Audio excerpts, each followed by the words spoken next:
Hey guys, what's up? It's me, Austin here. Today I'll be reacting to 200 players build a massive civilization in Minecraft.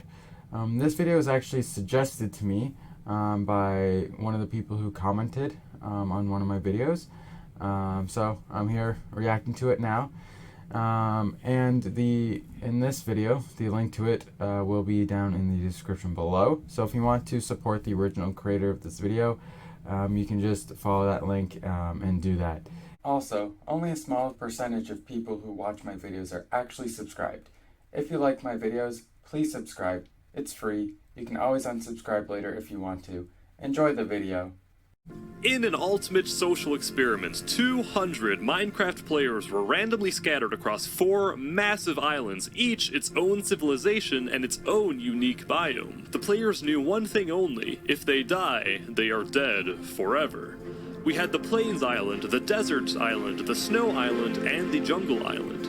The players were given no help or guidance. It was entirely up to them to gather resources, elect a leader, build a society, and if it came down to it, go to war. The things that happened throughout this experiment made for an absolutely crazy story arc. You do not want to miss any of it. So sit back, grab a snack, and choose a nation to root for. I present to you the States Experiment.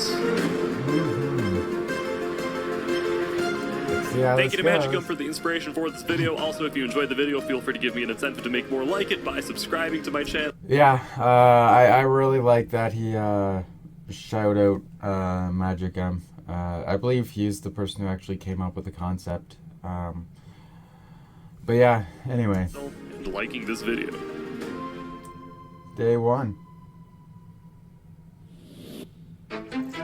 Much of Day 1 was used for exploration and colonization. The people scouted their respective islands looking for advantageous locations to set up camp. Those on the Snow and Desert Islands quickly realized that wood was going to be a very scarce resource, as trees were extremely rare. Seems like this guy right here has found quite literally the only patch of trees in the desert. The rest is just barren. At the same time, because of the harsh climate, both Desert and Snow knew they would need to prioritize farming early in order to feed the entire population.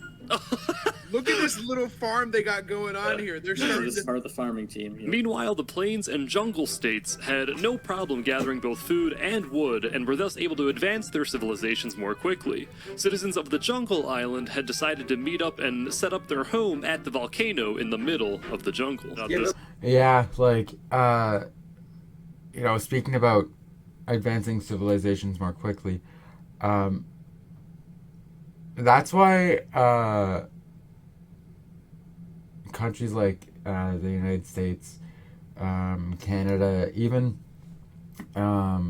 many countries out in Europe, they were able to advance their civilizations a lot quicker than in places like Central America or Africa. Just because in those places there's much more of a harsh climate. And speaking of the climate, like it's changing a lot. Like base where I'm living, I'm used to seeing snow in like the middle of like a decade ago you would see snow like in the middle of October. It's now in the middle of November, and we only saw the first snowflakes this year today. But anyway, that's a topic for another video. But yeah, you even see it in history, right? Like ancient Egypt, versus ancient Rome, for example. Rome, because of its simply because of their location, they were able to advance their civilizations much more quickly. A little, and you take a little. So Team Jungle's establishing a communist system? No. Yeah, sure. No, Communist. why not? On the Plains Island, there were multiple civilizations starting to form, including this small village. Well, I think food will be very important, so I'm trying to upscale my farming. Yes, yes. I gotta support all the people of the Plains biome. We're gonna start breeding some animals, some Start breathing. You have one pig that is ready. One pig. Eventually, many players took to the mines to extract resources from the grounds they now own. And of course, it did not take long for political entities to form. Some islands held democratic elections to decide their leaders, while other islands saw leaders rise through authoritarian force. Shortly, a player named Solev became the dictator of the Snow Island after rising to power with seemingly no opposition.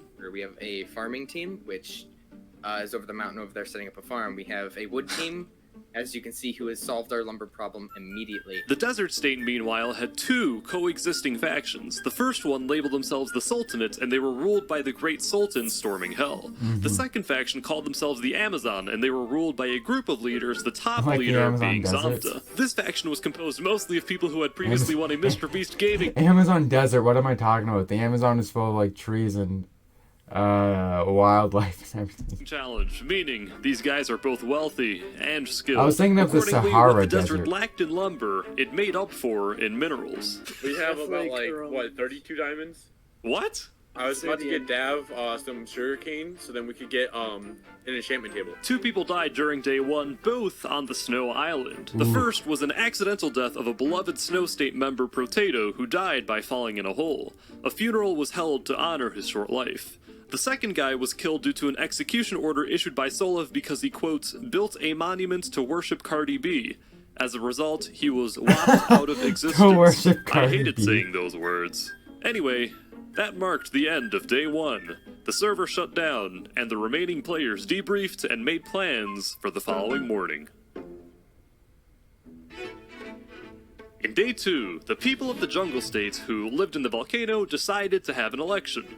There were two candidates. 9209's pitch involved creating a government of checks and balances and citizen rights. Magic Mikey's pitch was that he wanted to be a dictator who executes anyone who threatens his power. 9209 won the election, but instead of accepting defeat, Magic Mikey and his followers left the volcano to start their own civilization. However, by leaving the volcano, Mikey and crew left behind their farm, so they quickly ran out of food. Through the jungle biome, there's no freaking food in here, dude. Literally, look at his shoulder, there's a parrot right there. Hey, he does not drop anything. Do not kill my parrot. I'm just kidding. I just enjoy causing chaos whenever it Close can. the door behind you. There's mobs. This whole time, Mikey could not figure out or realize that he could catch fish from the river right outside his front door. In a way, his fate was sealed by natural selection, where only the most intuitive survive. The Plains Island, on the other hand, was led from the top of a mountain by a player named Iwaj. While this mountain became the Plains Island's base, some citizens defected and moved after they complained about excessive work demands. Well, here's the thing. In war, you don't want to give up the high ground. You know? So in this sort of simulation, per se, building your base to where you can guarantee that you have the high ground if you have invaders, like that's massive. You can just shoot them down with your bows, crossbows,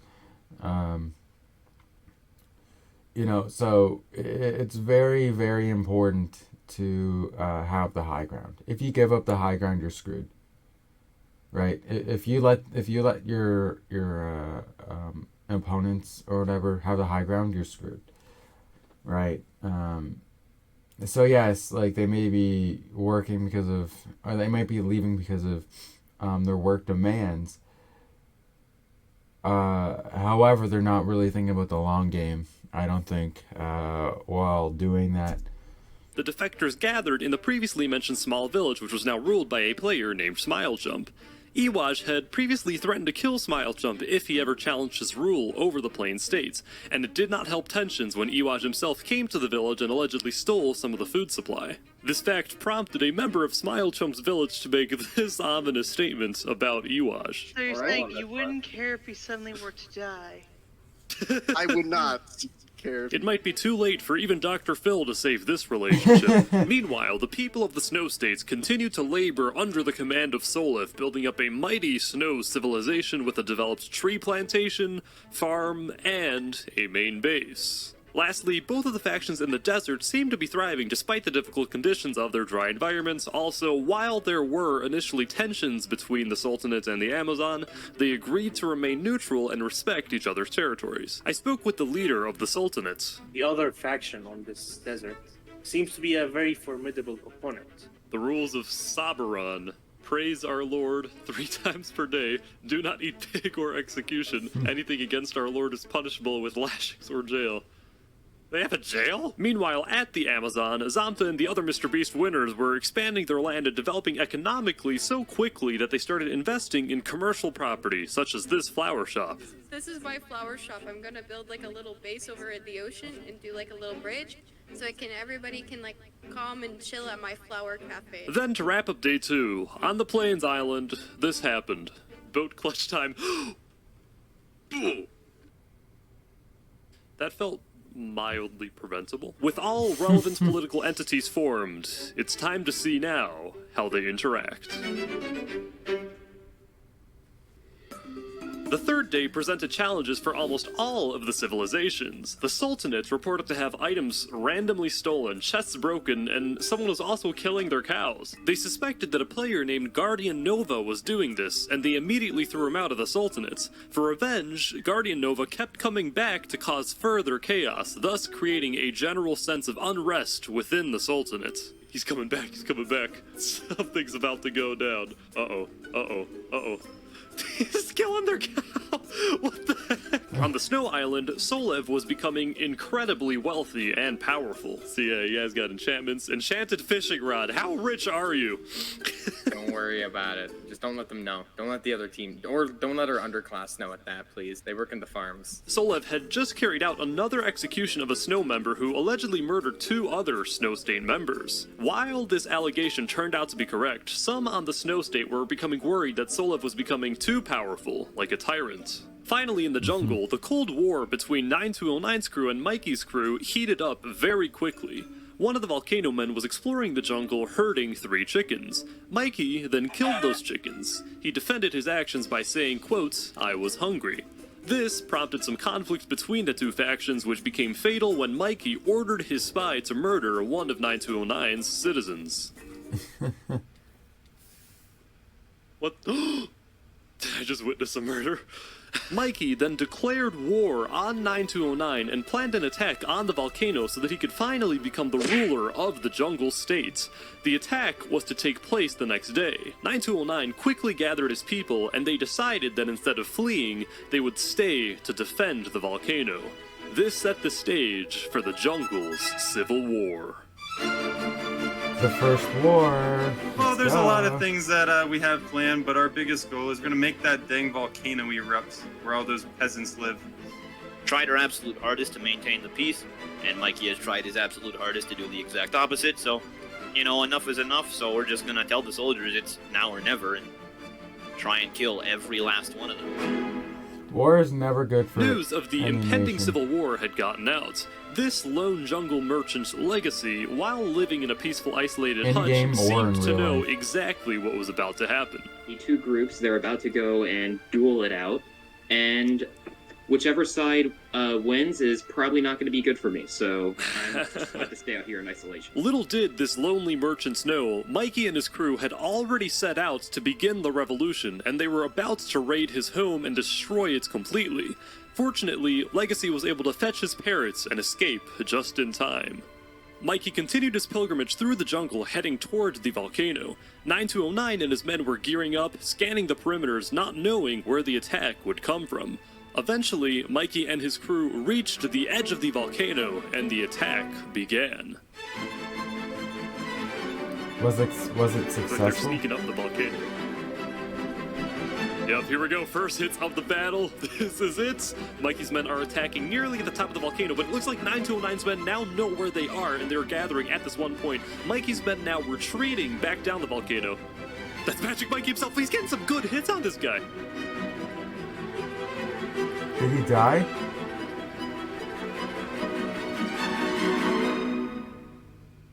Boom. It's Mikey died from fall damage. Wow. Oh boy. Mikey's soldiers scattered into the jungle and surrendered, thus marking 9209's victory in the jungle's civil war. I spoke with the 9209. That the way he died was through attempting a block clutch, which is the most fitting death I have ever seen. So you have successfully quenched the revolutionaries. How do you feel? Extremely entertained. Okay, there we go.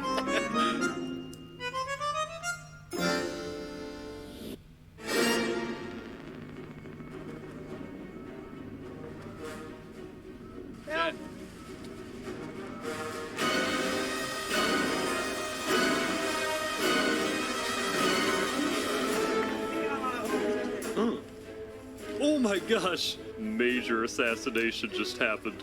Guardian Nova, the previous Chaos Maker, had come back to kill the leader of the Sultanate. However, this allowed for the other desert faction, Amazon, to demonstrate their military might by hunting Guardian Nova down and killing him to avenge the death of Storming Hell. Oh, they got him. A funeral was held to honor the late Sultan, and the heir to the Sultan, Arvine, became the new leader.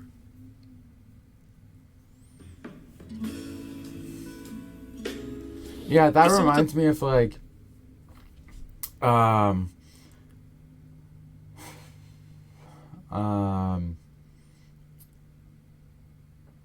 this is like a much harsher example maybe, but whenever it's like in World War I, right? The Germans eventually were inside of Paris. And then, and then the Allies were like, no, we have to help them. We have to help the French, push the Germans back. You know, and that's kind of what happened in this scenario, where the leader of the leader died, but then the leader of the other part of the desert nation, I guess,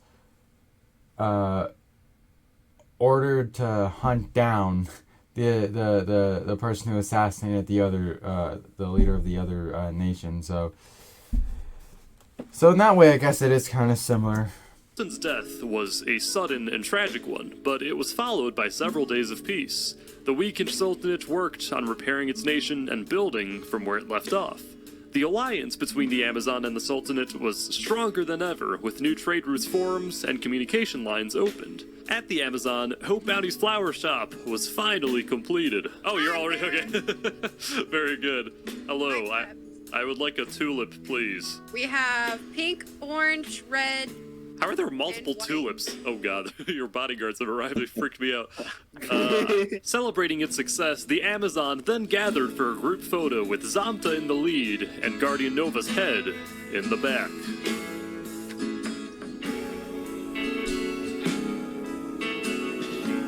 After prolonged discussion, 9209 and the rest of the Volcano Men decided it was time to move to a new location for a fresh and hopeful beginning.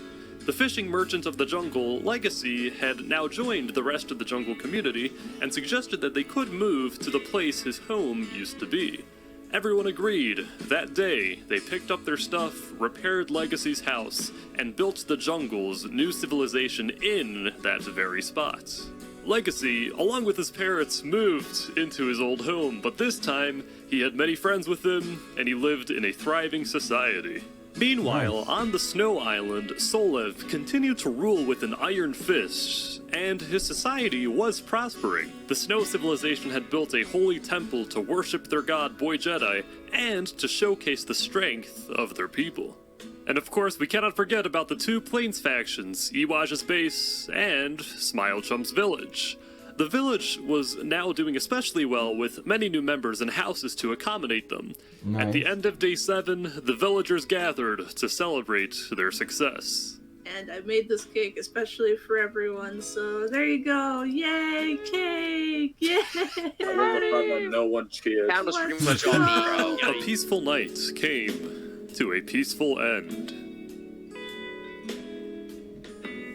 Nice. Day 8. The age of jungle innovation is upon us. The expanded village out from Legacy's home, complete with the Among Us crewmate monument, allowed for the united jungle citizens to invent new things. First, they made a frickin' sound machine. Why is this a good idea? Why? You had no music disc, so you did this. Yes, I had to make do. You didn't give me a lot of options. Then, they made a lag machine, which basically means they put boats everywhere. Ish, I can't fly. Ish, I can't fly, bro. Can you? Well, I can't have. If you've watched some of the more recent Hermitcraft episodes from either Momo or Green, you'd know about how boats can create lag and everything. More than 10 FPS while I'm at the jungle base. Looks like we all have problems. I was gonna destroy all the boats while they were offline, but then I got a Discord message from one of my paying YouTube donors, Soratork. I decided to keep the boats. There was, however, one massive tower-looking thing that the jungle civilization was building that maybe could be productive, but no matter how much I asked, they wouldn't tell me what it was. What is this? It's a wooden fence. The only thing they tell me is that it's a wooden fence. That clearly is not a wooden fence. While the people of the jungle were enjoying themselves, the rest of the political world was not as secure. Indeed, there was a conflict arising, and this conflict was not contained to a single island or nation. There was about to be a major international diplomacy disaster. Among the people of the Snow State, Solev was a relatively popular leader with high approval numbers. That being said, not everyone who claimed to be on his side actually was.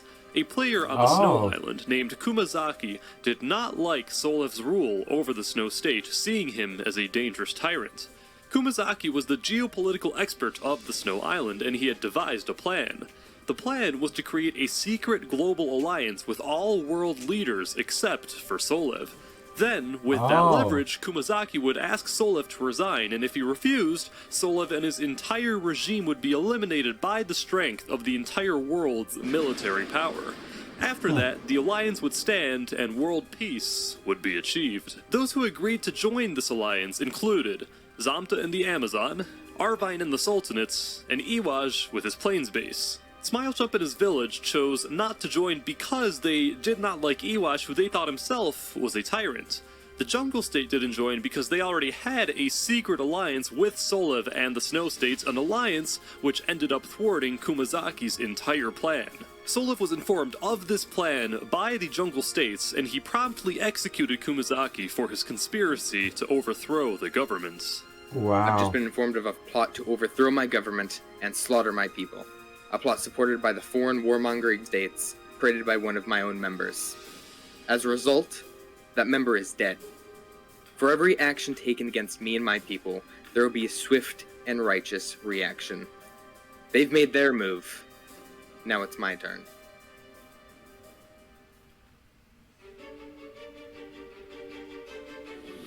Iwaj, while an effective politician, was disliked by many. Most of those who disliked his leadership simply moved out of his base, but some of those people stuck around to create their own version of justice. Oh, he's going for it! Somehow, Iwaj actually managed to escape, and his people killed the assassin. It was a close call. But Solev did not merely commission one assassin.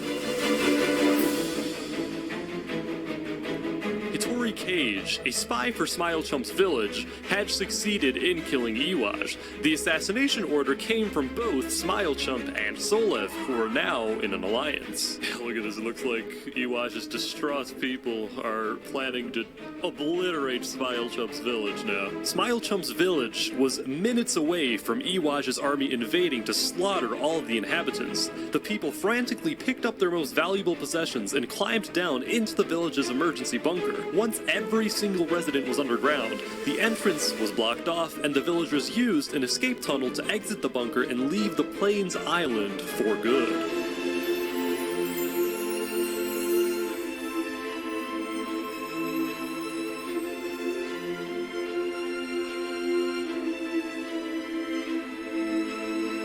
welcome to the bastion of freedom, the last stand of hope. Here you're free from the oppression of your tyrannical government and free to live as you please under the rule of our great and democratic society. Time to bring the dogs in! Wow. Oh my god.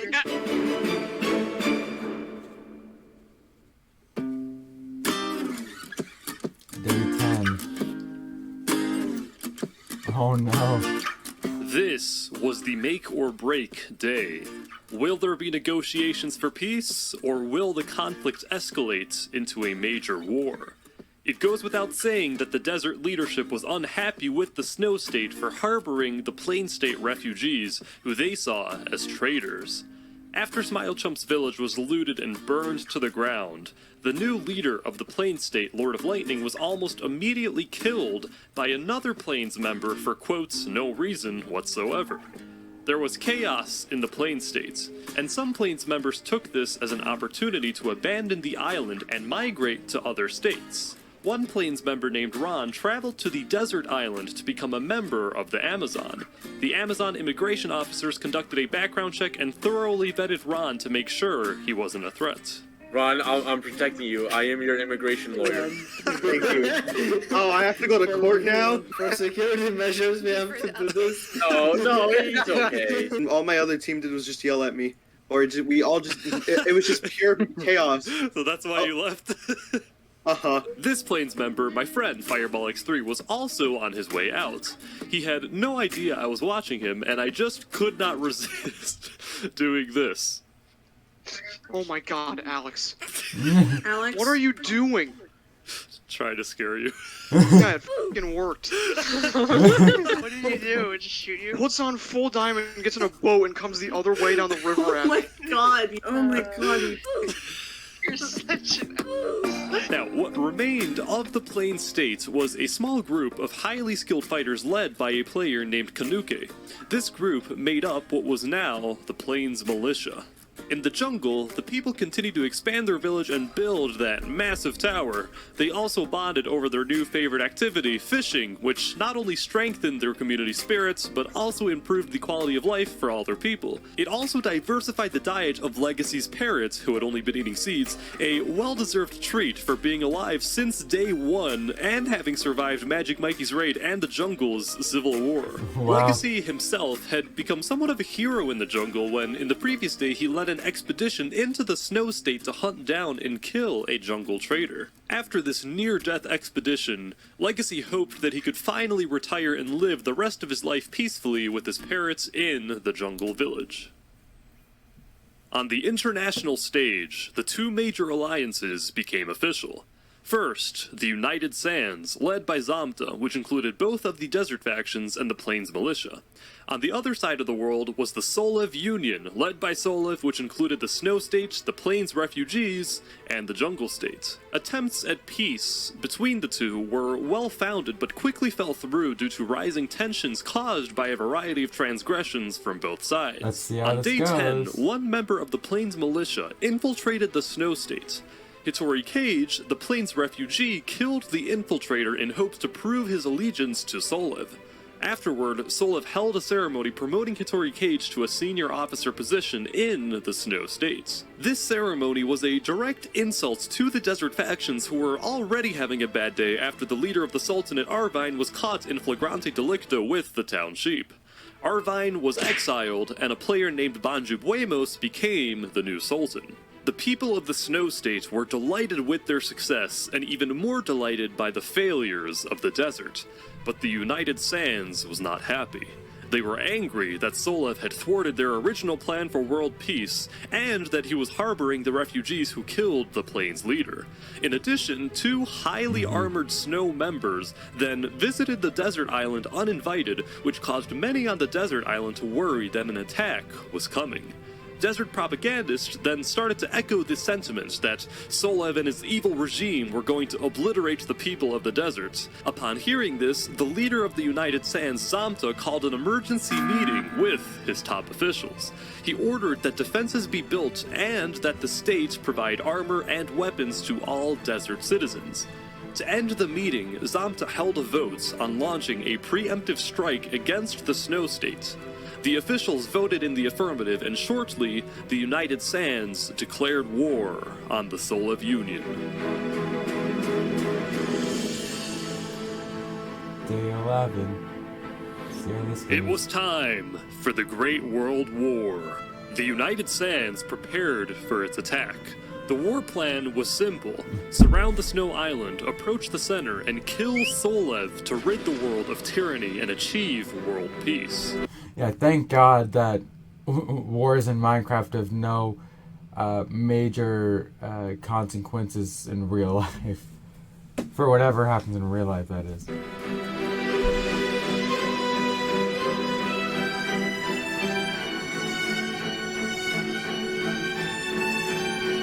Zamta and the United Sands had reached the Snow Island and had ordered their secret spies to create havoc from within.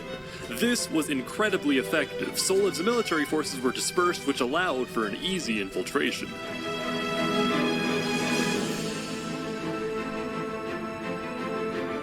They found the Plains refugee Hitori Cage running for his life. Hitori Cage goes down! Wait, oh my god, Smile Chump and Solev! Wait, they're all coming! Smile Chump and the Plains refugees had all joined the fight, but they were simply outnumbered. The United Sands destroyed the Snow State, killing almost every citizen. Solev took his remaining fighters and fled his home, an empire no more.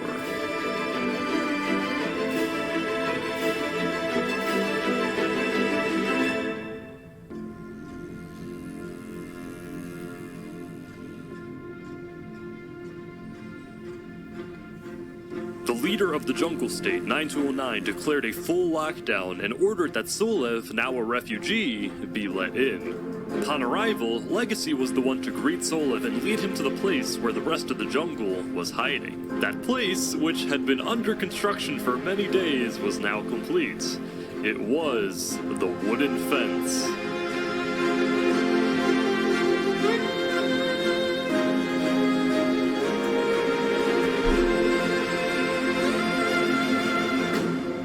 After the United Sands tracked Solev and arrived onto the shores of the Jungle State, they realized the magnitude of the challenge ahead of them. Nonetheless, they gathered their soldiers, prepared an attack, and thus it began, the Battle of the Wooden Fence. Oh my god.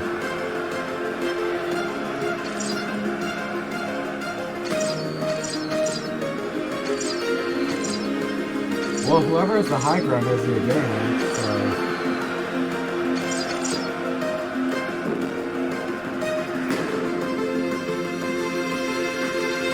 I don't think Solid is gonna win.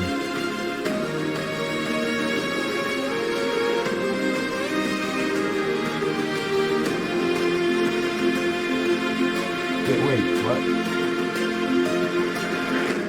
After the United Sands lost some soldiers, they made a new strategy. Instead of climbing up the tower, they decided to build above the tower. Like that, they cracked the puzzle of the wooden fence.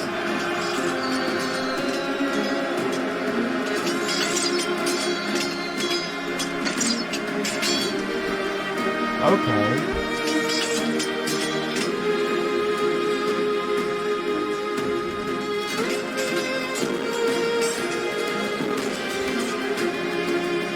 Is Solev gonna win? Oh my gosh.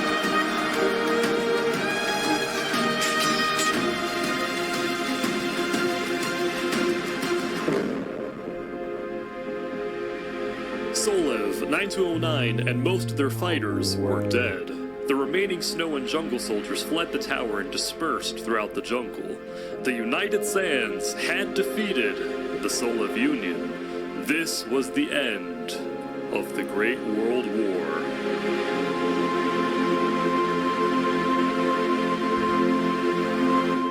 Wow.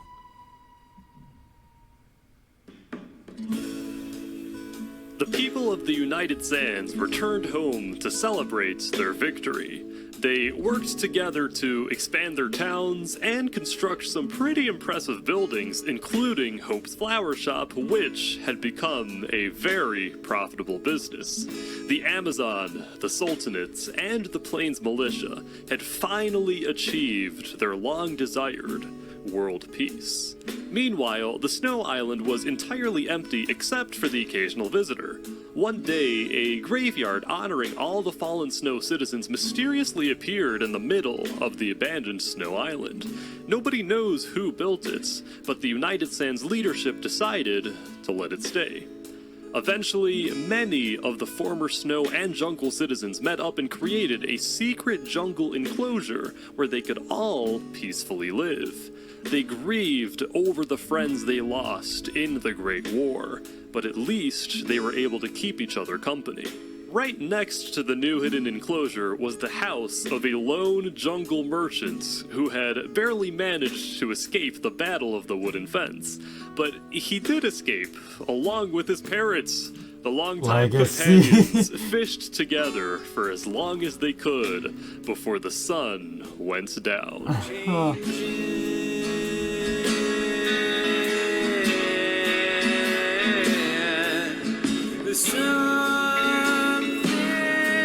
Wow, bro.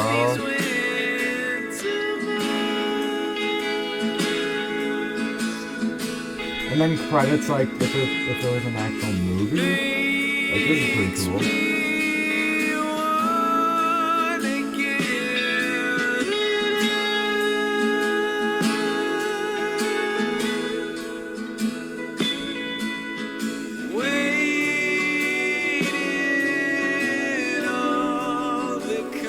Wow, okay. So that's a lot to take in.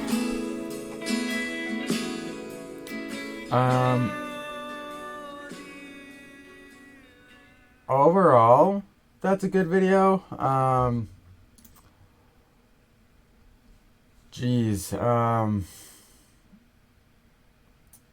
Don't really know what to say. Honestly, I'm kind of lost for words. I feel like it was kind of structured like a real kind of documentary thing. You know, like in documentary, like for example, if somebody does like a documentary on wildlife or whatever, they kind of like explaining what's going on, like what kind of animals are there. They might tell the viewers like this is what the predators are and all that. I feel like this is kind of in a similar kind of setup to what that would be. And there's also a lot of narration in one of those as well. But yeah, overall it was a good video. I did enjoy it. It felt like it was longer than half an hour long, I will say that, but yeah, it was entertaining, I would say. But yeah, if you guys have enjoyed this video, I highly suggest that you like it and consider subscribing as well. And with the post notifications on, therefore you get notified about whenever I upload a new video. And with that being said, I'll see you in the next one. See you later, guys.